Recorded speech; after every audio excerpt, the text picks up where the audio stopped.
We have a huge weekend coming up in Ireland at the Curragh, and Evan Arkwright joins me from there. Beautiful background, Evan, and exciting weekend, made more exciting by the news today that we might see Poetic Flare in the Irish 2000 Guineas.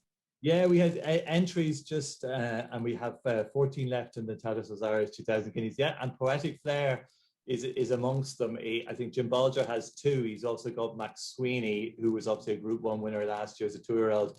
And we thought maybe he was going the Derby route, but he's still in there. And I presume probably a lot will depend on the ground.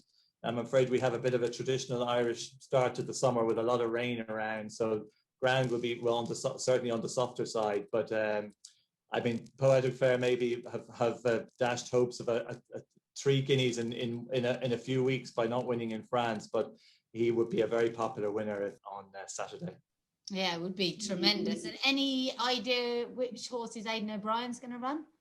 I think he'll run. You know, he always likes to put a big team in the classics here. So I'd say the 3 horses that ran disappointingly in Newmarket will all run Battleground, who's of course the first foal of the Great Found.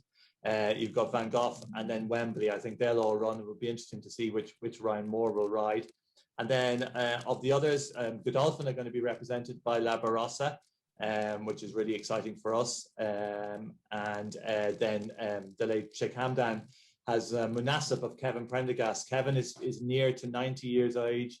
He would be a very popular winner, not only for Kevin, but also for the late Sheikh Hamdan.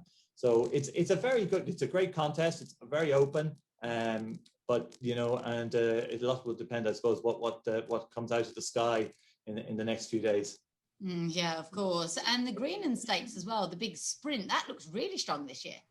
Yeah, it is. And strong, good to see a strong British representation. 4 horses still in the race. Glen Shiel is the interesting one, obviously. Glen Shiel won here back in August, won the Rathasca Stud Phoenix sprint, and then went on, of course, and won the British Champion sprint. We believe Holly Doyle will be coming over to ride, which would be really exciting for us to have her here. So he'll take all the beating. Royal Commando of Charlie Hills, the Summergand of David Amara's, and Last Empire of Kevin Ryan's. Well, David obviously and Kevin, both Irishmen, training successfully in England. And of the Irish horses, I suppose Sonalia of Paddy Toomey's runs in the colours now of Moyglair Stud. They paid a lot of money for her at the sales last November.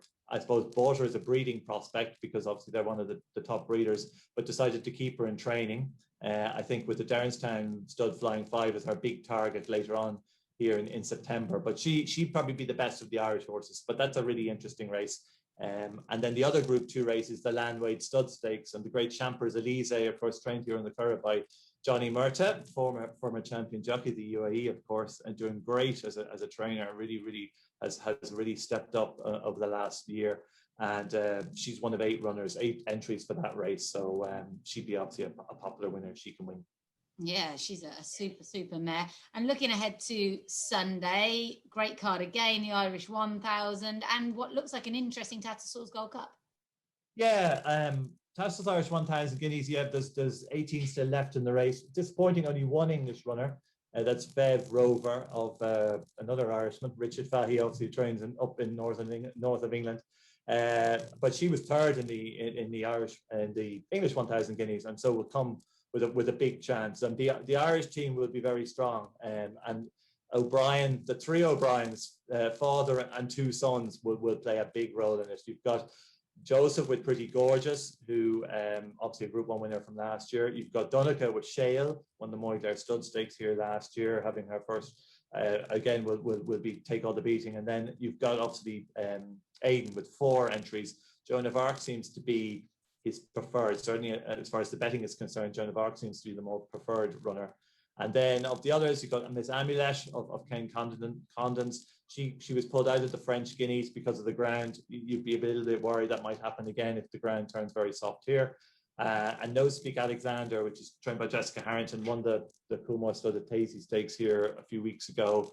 And she wouldn't be out of chance as well. But I think it's going to be very hard to beat the O'Brien family in that race, as it will be in the Tattersalls Gold Cup, because Aidan has a very strong team, you know, and Love may turn up, but again, ground conditions her presence will depend on the ground conditions. But he's got Grum, he's got Japan, he's got Mogul, he's got he's got a serious team. Amory in there as well.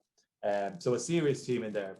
Also, Search for a Song is in there. Won the Irish Ledger last couple of years. Serpentine, of course, another one of Aidan's, won the Epsom Derby.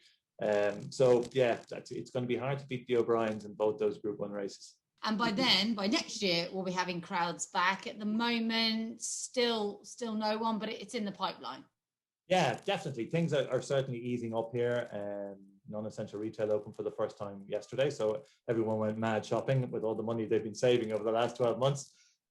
So yeah, it's easing up, and we would hope, by hopefully the Dubai Duty Free Irish Derby, which is the 26th of June, we hope owners and sponsors will be back by then. And then as the summer progresses and everyone is getting vaccinated very quickly now, it's really been rolled out very quickly. Certainly by launching Irish Champions Weekend in September, we'd love to think the crowds will be back, and possibly, you may be able to make the trip over as well, which would be great,